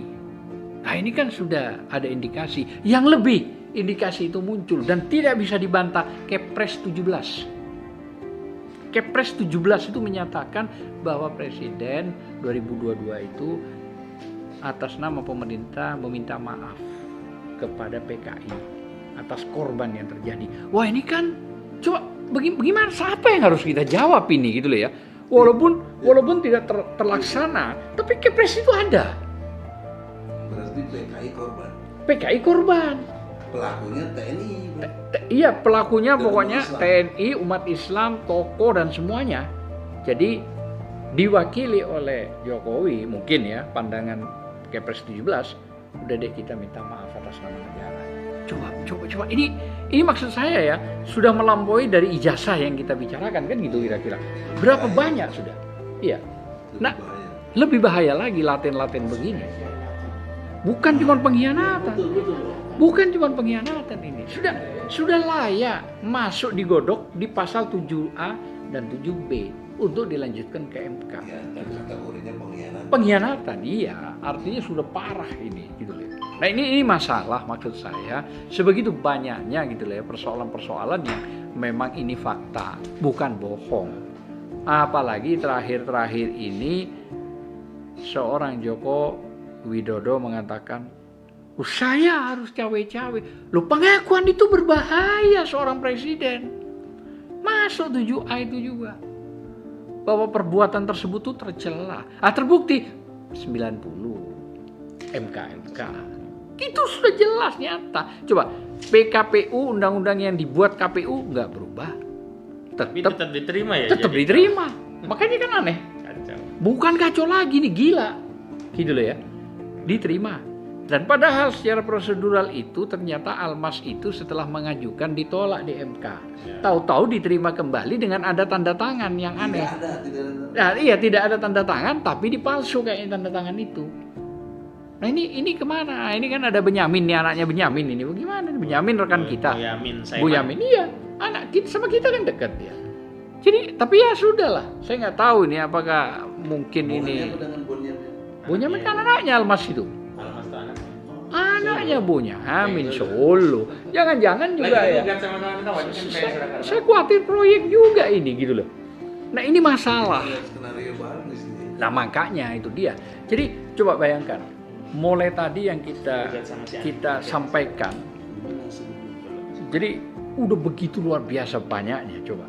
Ini kan pengkhianatan sudah jelas, kebohongan itu jelas, dusta itu jelas, rakyat kita tercela ada pasti, rakyat kita dibohongi, sangat dibohongi ini. Pura-pura milih yang rambut putih di depan Megawati, ternyata membelot. Bagaimana ini? Maksud saya, bingung kita nih sebagai advokat ya, sebagai rakyat lah, gitu ya. Kenapa sih kok Megawati juga diam? Apa mungkin karena takut dibongkar hal-hal yang lain? Atau tadi yang saya bilang ada skenario dua kaki? Saya kira itu yang bisa saya sampaikan. Semoga apa yang saya sampaikan juga, jika memang ada kesalahan, tentu kesalahan itu harus juga dijawab oleh siapapun melalui prokes juga, nggak apa-apa gitu ya. Artinya bukan dengan jalan-jalan yang radikal lah istilahnya, cara-cara yang premanisme gitu ya. Nah, kita juga bisa melakukan hal yang sama gitu ya. Namun ini penting untuk kita sampaikan karena apa yang kita sampaikan dari Ustadz Ahmad Ghazienuddin maupun Bang Egy, saya, ini fakta yang disampaikan, nggak bisa terbantahkan. Apalagi tadi bukti-bukti otentik secara hukum itu bukti. Tapi kalau mau bukti lebih banyak, yang saya sebutkan ini juga bagian dari bukti, Prof. Egy. Sebegitu banyaknya gitu ya. Saya kira mungkin itu yang bisa saya sampaikan. Terima kasih. Sekjen TPUA. Assalamualaikum warahmatullahi wabarakatuh. Waalaikumsalam warahmatullahi wabarakatuh. Perlu kami tegaskan bahwa memang di dalam penyampaian aspirasi kami fokus kepada 3 alasan yang ada di dalam pasal 7A, karena memang konstitusi menyatakan terbukti dan Puan Maharani minta bukti, dan terhadap 3 alasan itu bukan sekadar berita tapi sudah ada buktinya, dan bukti itu sudah diproses ke pengadilan. Jadi ada putusan. Kalau jasa palsu sudah ada putusannya, ya udah ada. Kalau hutang nih ada faktanya tapi belum diproses di pengadilan, belum. Kalau ini udah semua, jasa palsu diproses di pengadilan. Kemudian cawe-cawe udah diproses, muncul putusan MK 90 sama MK, makanya itu juga kita jadikan alat bukti begitu, dan itu bukti bukan sekedar cerita omon-omon begitu. Nah, tapi sebelum ke Buya Fikri Barakat, ada satu hal nih yang penting untuk ditegaskan Bang, karena banyak juga yang mengatakan ini kan Presiden Oktober 2024 demi hukum kan selesai. Kenapa sih energi kita nggak difokuskan untuk pemilu? Toh Presiden juga akan selesai dari Oktober 2024. Toh prosesnya menurut Yusril kan paling nggak 6 bulan, jadi lama gitu. Nah ini yang penting untuk kami sampaikan agar tidak salah tafsir terhadap proses yang kami ajukan. Begini analoginya.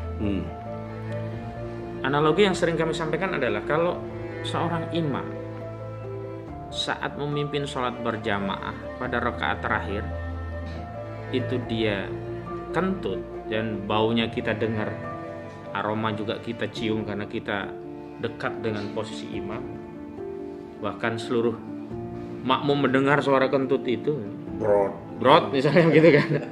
Masa harus meneruskan sholatnya dengan dalih ini kan sudah tahiyat akhir, tanggung gitu, lanjut aja begitu ya, tinggal Oktober gitu lah kan.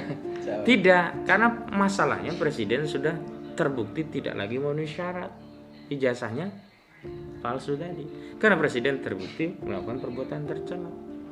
Maka yang benar adalah Presiden ditarik. Toh konstitusi kita juga sudah mengatur kalau Presiden itu diberhentikan, Wapres naik, kemudian MPR bersidang, mencarikan Wapres pengganti, ditetapkan, Wapres dinaikkan menjadi Presiden, ditetapkan, selesai, ada jalan keluarnya. Dan pemilu tetap jalan. Pemilu tetap jalan dan akan ada jaminan pemilu akan jurdil. Kenapa? Karena tidak ada lagi yang cawe-cawe. Sehingga hasil apapun dari pemilu orang akan percaya. Tetapi kalau pemilu di bawah kendali Saudara Joko Widodo, hasilnya apapun semua akan mengatakan curang. Itulah urgensinya. Itu urgensinya, gitu loh. Jadi jangan dianggap tinggal nunggu Oktober dikit lagi. Enggak, gitu loh. Sebagaimana kalau kita sholat, udah tahiyat akhir tanggung nunggu salat, enggak. Kalau sudah batal ya harus diganti. Artinya contoh ini sudah 1500 tahun yang lalu. Artinya, iya. Bukan barusan. Iya. Betul. Jadi kita bukan kemudian ngotot untuk menyampaikan aspirasi untuk proses, karena faktanya begitu. Satu tindakan yang kita pahami pasti tidak akan adil. Baik, terakhir kepada Buya Fikri Bareda untuk menyampaikan pandangan. Silakan. Bismillahirrahmanirrahim. Assalamualaikum warahmatullahi wabarakatuh. Waalaikumsalam. Assalamualaikum warahmatullahi wabarakatuh. Bang Ustadz Khodinuddin yang saya hormati, Bang Egy, Bang Azam Khan.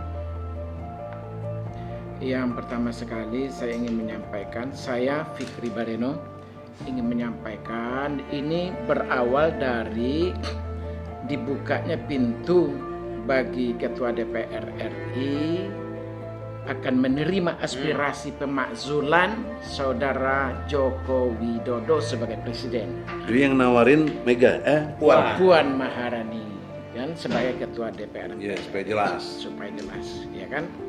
Nah, kenapa kita banyak tuntutan dari masyarakat kita, rakyat kita, para aktivis untuk agar Presiden ini dimakzulkan? Ya seperti tadi para tokoh telah menyampaikan. Yang pertama karena adanya yang intervensi, ya kan, cawe-cawe Jokowi terhadap anaknya yang dia ingin memenangkan anaknya ini kalau di Pilpres besok ini, sehingga ini kan telah terlihat bagaimana Gibran menjadi cawapres, walaupun umurnya tidak cukup, kemudian dia melabrak aturan dari MK, ya kan, dengan mengeluarkan Gibran menjadi cawapres, ya kan. Jadi ini sebetulnya ini kan kalau kita lihat kan para pakar tadi telah mengkategorikan sebagai perbuatan tercela. Kalau kita lihat dari segi agama, ketika ada perbuatan tercela dilakukan seorang presiden seperti ini, maka artinya presiden telah melakukan pelanggaran-pelanggaran moralitas, pelanggaran akhlak, pelanggaran adab berbangsa bernegara bagi seorang pemimpin. Bahwa seorang pemimpin itu menjadi persyaratan adalah seorang pemimpin dia harus sidik, harus jujur. Nah, ini kejujuran telah dilanggar sama presiden kita hari ini. Artinya ini juga bertambah lagi bahwa dia sebagai presiden telah hilang rasa kejujuran. Syarat menjadi pemimpin harus ada sidik itu. Sementara ini kita melihat tadi rentetan peristiwa-peristiwa selama beliau memimpin ini, pelanggaran kejujuran sangat luar biasa dipertontonkan kepada kita. Dan begitu juga terkait dengan Bang Egy sampaikan bagaimana persoalan ijazah palsu. Ini pun juga sangat terkait, ya kan? Bagaimana ijazah palsu sampai hari ini tidak bisa dibuktikan, tidak bisa ditunjukkan kepada publik dan juga pengadilan bahwa ijazahnya ada yang aslinya, sehingga menghentikan pengadilan kita terkait dengan itu. Tapi itu sampai hari ini kan kita tidak bisa menyaksikan ijazah aslinya. Jadi dengan 3 kategori yang disebutkan teman-teman kita tadi, jadi ini ada pelanggaran yang berat dari segi agama. Kalau kita lihat ini adalah pelanggaran moral, akhlak, kejujuran. Kalau kita lihat bagaimana Islam mengajarkan kepada kita, wailul lil mutaffifin, kecelakaanlah bagi orang yang curang. Ini kan tidak jujur dengan pelanggaran moralitas, itu kan adanya kecurangan yang mereka lakukan. Bahwa Islam sangat mengutuk, sangat memberikan stigma yang buruk kepada orang yang berlaku itu. Jadi kecelakaan lah. Kalau Islam setelah menyampaikan, Al-Quran telah menyampaikan kecelakaan kepada orang-orang yang curang, itu artinya ini hukuman yang sangat berat dikasihkan sama Allah dan Rasulnya, bahwa dia melakukan kecurangan, melakukan tidak ada kejujuran itu. Bahkan di ayat yang lain gitu, kalau kita bisa melihat, misalkan setiap khatib Jumat kita, ketika mereka mau khutbah Jumat itu, sebagian khatib kita menyampaikan ayatnya, ya ayyuhalladzina amanu taqullaha wa qulu qawlan sadida. Nah, ini sering-sering khatib juga menyampaikan seperti itu. Wahai orang-orang beriman, bertakwalah kepada Allah dan berkatalah kamu yang benar. Dan ini yang dilanggar lagi sama Jokowi, tidak berkata yang benar, tidak berlaku jujur dan berlaku curang, dan sebagai bahasa hukum perundang-undangan kita sebagai adalah menjadikan perbuatan tercela di akhir. Kalau kita lihat misalkan bagaimana undang-undang kenegaraan kita, misalnya TAP MPR nomor 6 tahun 2001 itu, kalau sudah TAP MPR nomor 6 tahun 2001 ya kan? Ya, kalau sudah tercela, sudah tidak jujur, ya mundur kan begitu kan? Jadi tanpa harus dimundurkan. Atau dimakzulkan ya. Ini kan ini adab seorang pemimpin kan begitu kan?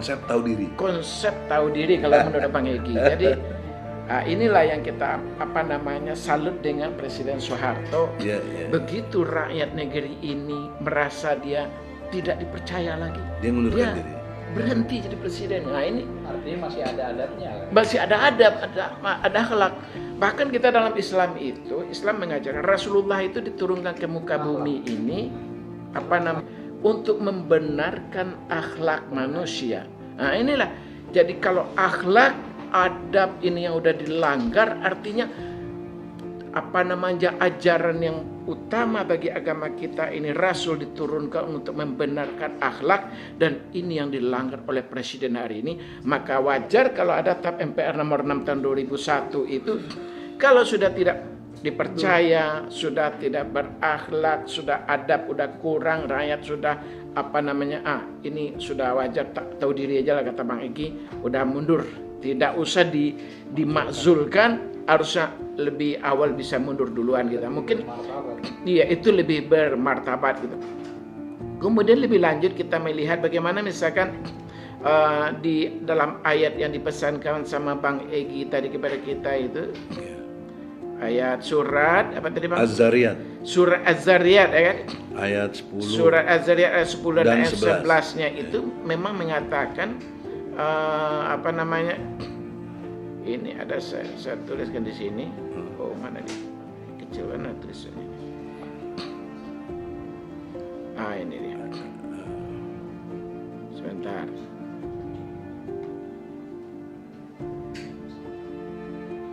Surat Az-Zariyat ayat 10.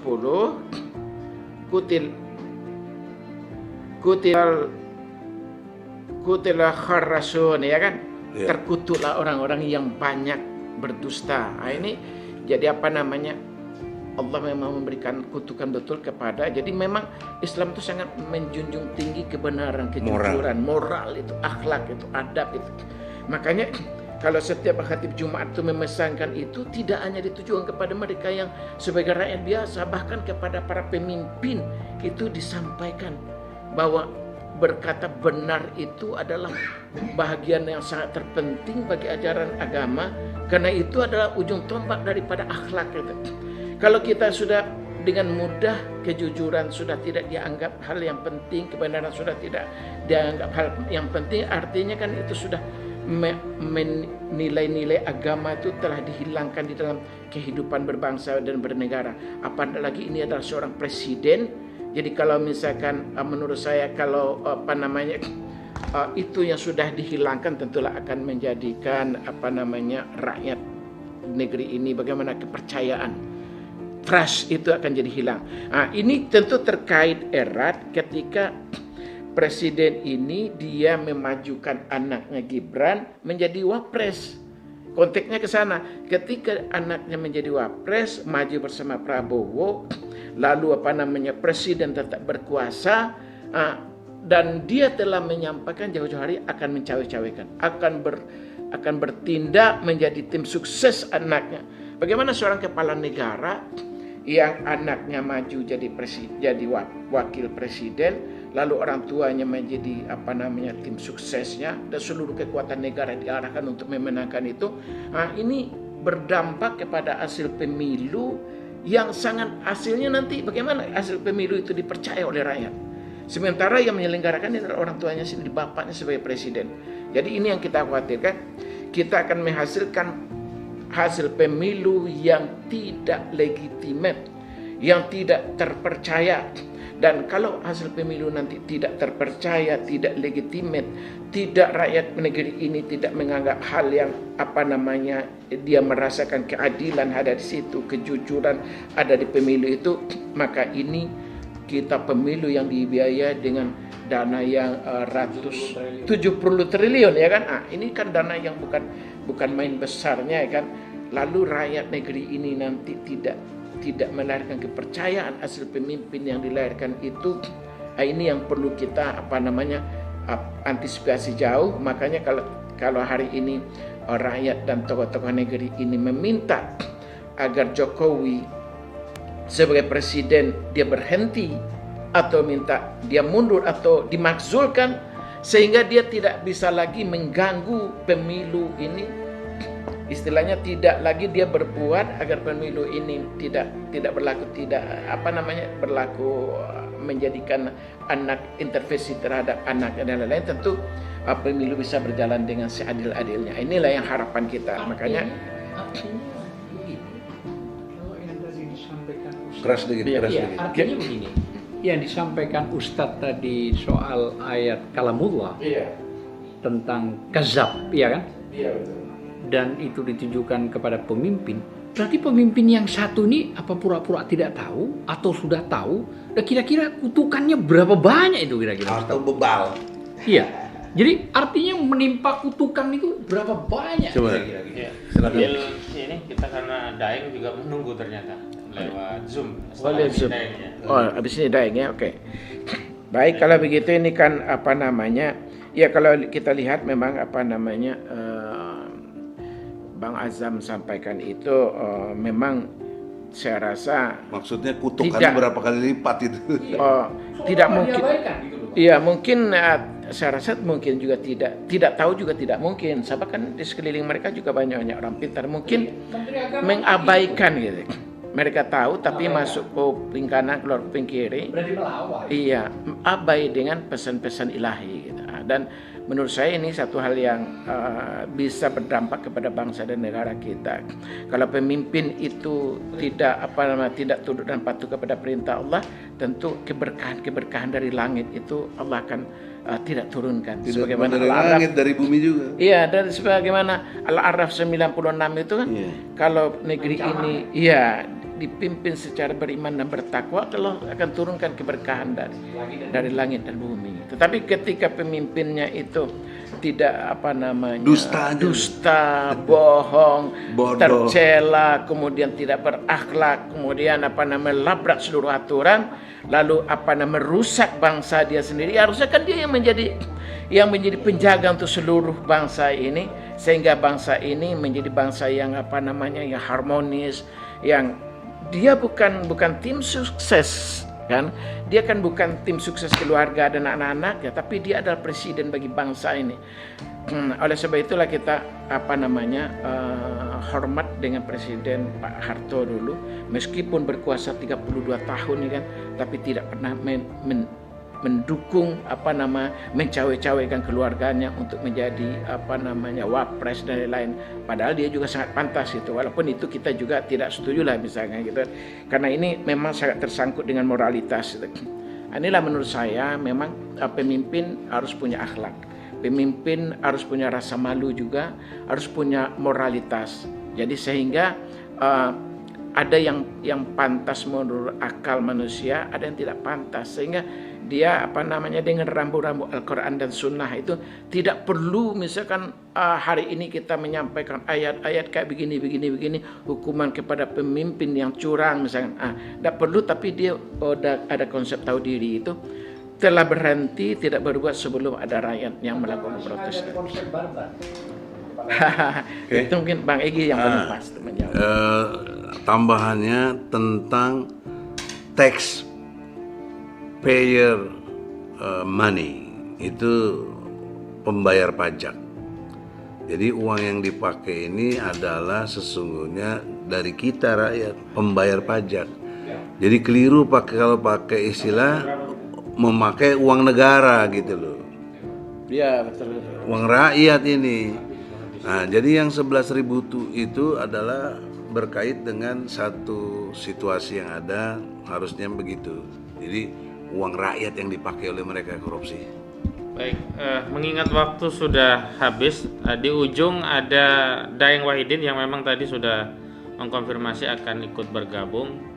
Daeng Wahidin juga aktivis buruh yang Presiden ikut ke DPR, PPMI. Presiden PPMI. Kepada operator mungkin bisa dipersilahkan kepada Daeng Wahidin. Belum masuk? Tadi dia udah nunggu belum? Iya, tadi udah nunggu dari tadi mungkin keluar lagi. Oh. Sebentar. Atau mau kita tutup? Ini udah disuruh ini, udah siap-siap mungkin. Baik, sambil mengingatkan tadi menyambung apa yang disampaikan oleh Buya Fikri Barani dalam Al-Quran, Allah SWT tegaskan a'udzubillahi minasyaitonirrajim. Wala ana ahlal qura amanu wa taqaw la fatahna 'alaihim barakatin minas sama'i wal ard walakin kadzabu fa akhadnahum bima kanu yaksibun. Jadi sebenarnya syarat agar barokah ya negeri kita Indonesia itu kan kalau beriman dan bertakwa. Dan takwa itu bukan hanya rakyat, pemimpinnya yang memulai dengan ketakwaan. Insya Allah kalau pemimpinnya takwa, rakyatnya takwa, barokah yang muncul dari langit dan bumi. Tapi kalau ya pemimpinnya mengkufuri ayat-ayat Allah, berdusta, maksiat, rakyatnya juga demikian, maka dari langit dan bumi, daratan dan lautan yang muncul bukan barokah justru bencana. Bagaimana? Sudah masuk. Sudah. Tinggal kontak aja, ngomong. Ya, dipersilakan saja Bang Daeng dari Zoom untuk menyampaikan pandangannya sebelum kita akhiri, mungkin 10 atau maksimum 15 menit ya. Silakan Bang Daeng. Silakan.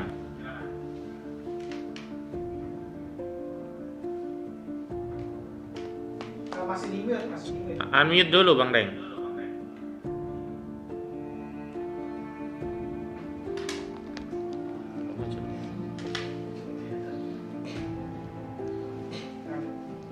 Oke, siap.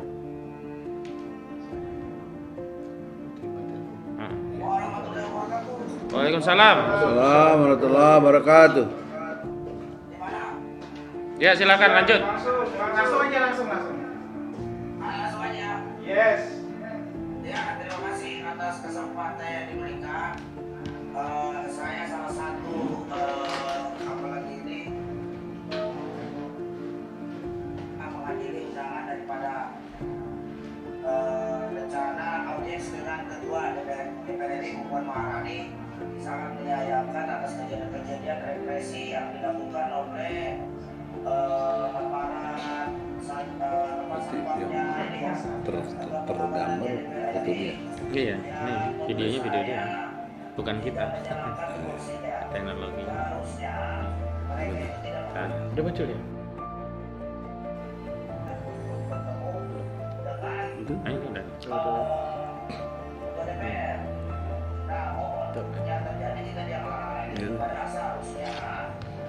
Harusnya mengantar kita ke apalagi ini humasnya Ketua DPR RI, lantas kemudian kita mengatur jadwal.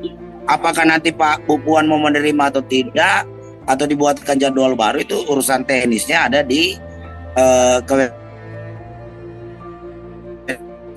namun yang terjadi malah kita belum ngapa-ngapain juga udah dihalangi. Ini bentuk bahwa ada satu yang saya tangkap, satu ada kepanikan daripada rejim penguasa ini, termasuk anggota DPR RI sendiri yang tidak berani melakukan tindakan-tindakan terhadap dalam hal penyerapan aspirasi, baik itu isu-isu pemaskulan, isu-isu nepotisme, isu undang-undang ITE, isu IKN dan lain-lain sebagainya, yang kita nggak tahu satuan pengawal ini dapat instruksi dari mana. Kemudian ada ketidakseriusan daripada baik itu partai politik, dalam hal ini PDIP, maupun petugas partainya Pak Jokowi untuk sama-sama mendengarkan aspirasi persoalan bahwa yang di maskulan, isu ijazah palsu, ini kan juga sudah diangkat juga kemarin di debat capres oleh Caimin. Gus Imin itu kan udah ngomong, jangan-jangan kita semua ini ijazahnya palsu. Itu kan secara tidak langsung sebenarnya publik ini sangat memperhatikan terkait isu-isu ijazah palsu ini. Bukan lantas kemudian ruang demokrasi yang hari ini ada malah dihalang-halangi. Justru itu akan menjadi bumerang tersendiri bagi penguasa hari ini, baik itu Nah, yang kedua, ini terkait masalah sejarah bangsa ini ke depan. Jika terbukti Pak sampai akhir periodenya Pak Jokowi tidak mampu membuktikan ijazahnya asli, maka negara kita tercatat presiden ke-7 itu ijazahnya palsu, dan ini meninggalkan bekas luka, beban mental bagi anak cucunya kelak. Dia sekolah SMA, kemudian belajar sejarah, bahwa presiden ke-7 Jokowi misalnya, ya kan, di pelajaran sejarah. Di sini Presiden Jokowi pernah digugat ijazahnya palsu, sampai tahun 2049 tidak terbukti ijazahnya asli. Itu kan tamparan. Bisa-bisa John Etes nanti dibully nanti di SMA-nya nanti. Dan itu menjadi beban sejarah seperti yang dialami oleh misalnya anaknya Aidit misalnya, ya kan? Beban moral bagi dia untuk menjalankan kehidupannya. Beda dengan anak-anaknya misalnya pahlawan revolusi, ya kan, bangga dia dengan bapaknya sebagai pahlawan-pahlawan revolusi. Nah, ini yang tidak dipikirkan oleh Jokowi. Ya, dan berikut juga DPR. Jadi seharusnya mereka ini berterima kasih kepada TPUA, aktivis tokoh yang mendorong agar supaya ijazah palsu ini dapat terbukti segera. Apakah ini Jokowi ini, orang menganggap Pak Jokowi itu ijazahnya palsu, karena bayangkan saja lembaga peradilan sendiri dia tidak bisa membuktikan bahwa ijazahnya asli, sehingga tidak dapat disangkal, tidak dapat disalahkan. Publik menganggap bahwa Joko Widodo ijazahnya palsu. Ini yang menjadi tugas kita untuk menekankan kepada DPR RI agar sejarah Republik ini ke depan ini lurus, dan dalam itu sendiri dan keluarganya. Itu yang harus mereka pahami. Jadi harusnya berterima kasih kepada TPUA yang terus menggaungkan isu ijazah palsu ini, agar supaya sejarah bangsa Indonesia ke depan ini dapat berjalan lurus, dapat berjalan benar, dan tidak menjadi beban anak cucu kita kelak. Mungkin itu saja dari saya. Salam dari kami. Menyampaikan pemanggilan kepada Presiden Joko Widodo melalui DPR RI ingin menutup konferensi pers ini dengan beberapa kesimpulan. Yang pertama, bahwa aspirasi ini semata-mata kami sampaikan karena kami punya kepentingan, kepedulian bagi rakyat dan negara ini agar konstitusi bisa ditegakkan dan agar legasi bangsa Indonesia bisa dibersihkan dari tuduhan pernah dipimpin oleh presiden berijazah palsu, dan agar pemilu 2024 itu juga bersih dari tuduhan pemilu yang curang, sehingga hasil pemilu 2024 ini akan legitimate dan terpercaya. Yang kedua, demi urgensi dua hal tadi, maka kami melihat, memandang, bahkan meyakini proses pemakzulan itu harus segera dilakukan oleh DPR, karena kalau tidak dilakukan oleh DPR maka dampaknya ini akan panjang, termasuk dampak sejarah. Kita akan selamanya mewariskan legasi hitam karena punya presiden tertuduh ijazahnya palsu, dan dampak terdekat adalah pemilu ini tidak akan legitimate karena dipimpin oleh presiden yang jelas cawe-cawe, jelas telah melakukan perbuatan tercela dengan majunya putra presiden Gibran Rakabuming Raka. Dan yang ketiga, terlepas bahwa DPR kemarin belum sempat menerima kami dan perlakuan yang kurang layak kepada rakyat yang sebenarnya adalah majikan dari DPR, mereka adalah wakil kita.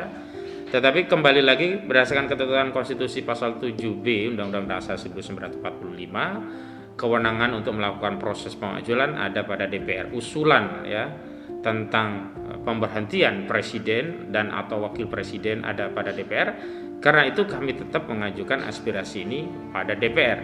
Mengingat sebelumnya ada sejumlah tokoh melalui petisi 100 sempat datang ke Kementerian Politik Hukum dan Keamanan, Menko Polhukam Mahfud MD juga menyampaikan hal yang sama, bahwa aspirasi pemakzulan bukan kewenangan Menko Polhukam, itu adalah kewenangan DPR. Lagi-lagi karena ini kewenangan DPR, sudah selayaknya DPR menjalankan fungsi dan kewenangannya dalam rangka menegakkan konstitusi. Agar apa? Agar ada semangat bagi rakyat untuk turut pemilu dan memilih wakil rakyat lagi. Sebab kalau DPR tidak menjalankan fungsinya, lalu apa alasan bagi rakyat mau memilih untuk anggota DPR pada periode berikutnya? Dan yang selanjutnya yang paling urgent adalah bahwa ada cara bahwa proses ini tidak perlu terlalu lama seperti 6 bulan yang disampaikan oleh Yusril Izzah Mahendra. Yakni apabila presiden meminjam istilahnya Bang Egy Sujana, punya konsep tahu diri, ya meminjam apa yang disampaikan oleh Buya Fikri Barono, ikut bisa punya moral, punya akhlak yang baik sebagaimana Presiden Soeharto pernah mengambil langkah itu, yakni ketika presiden mengambil sikap keputusan menetapkan untuk mundur dari jabatan atau menyatakan berhenti dari jabatannya. Sebab kalau presiden menyatakan berhenti dari jabatannya atau mengundurkan diri, maka prosesnya tidak perlu ke DPR, tidak perlu dibawa ke MK, tapi langsung ada proses sidang istimewa, di mana dalam sidang istimewa itu agenda yang pertama adalah menetapkan pengunduran diri presiden, yang kedua menetapkan wakil presiden menjadi pejabat presiden, kemudian memilih ya dari partai politik yang ada pengganti wakil presiden untuk ditetapkan. Dan tentu saja presiden pengganti ini, dalam hal ini tentu saja Wapres hari ini ya, fokus utama agendanya adalah menjalankan pemilu dengan jaminan pemilu yang benar-benar jujur dan adil. Sehingga dengan demikian kita harapkan pemilu akan legitimate dan hasil apapun akan bisa diterima oleh rakyat. Karena kami ragu pemilu akan diterima oleh rakyat hasilnya kalau masih di bawah Presiden Joko Widodo. Dan karena itu ini taruhannya bukan hanya soal Presiden Joko Widodo saja, tapi ini taruhannya adalah masa depan segenap bangsa dan negara. Kira-kira begitu. Terakhir dari Bang Egy, kalau ada closing sebelum saya tutup. Ya ada sebentar nih. Tadi menjawab Azam ya, bagaimana cara bayar utang. Oh cukup aja Bang, itu nanti balik lagi. Nggak closing jadinya kita. Terusnya itu maksudnya utang harus dibayar, yang bayar Jokowi gitu loh. Karena dia jasanya palsu, jadi presiden palsu. Oke dan baik, terima kasih. Itu dari kami. Ada kekurangannya, mohon maaf dan mohon doa dan dukungannya. Karena kami akan terus melakukan upaya melalui jalur-jalur konstitusi yang sudah tersedia, sebagaimana disampaikan oleh Bang Egy Sujana. Jalur berikutnya akan kami tempuh adalah proses di Ombudsman dan juga melalui DPD, melalui BAP tadi ya. Badan Akuntabilitas Publik yang punya kewenangan untuk yang dipimpin Saudara Tamsil. Ya, yang dipimpin oleh Saudara Tamsil Irung, karena kita mendapatkan layanan publik yang buruk dari DPR. Mudah-mudahan dengan bantuan dari Badan Akuntabilitas Publik dari DPD RI, Badan Akuntabilitas ini berkenan untuk melakukan pemeriksaan lanjutan baik kepada DPR dan juga Presiden untuk menindaklanjuti aspirasi kami yang selama ini baru berhenti di pintu gerbang DPR. Walaupun Puan sudah mengundang masuk, ternyata begitu mau masuk dihalangi. Demikian, bila taufiq wal hidayah wala minkum. Wassalamualaikum warahmatullahi wabarakatuh. Takbir. Allahu Akbar.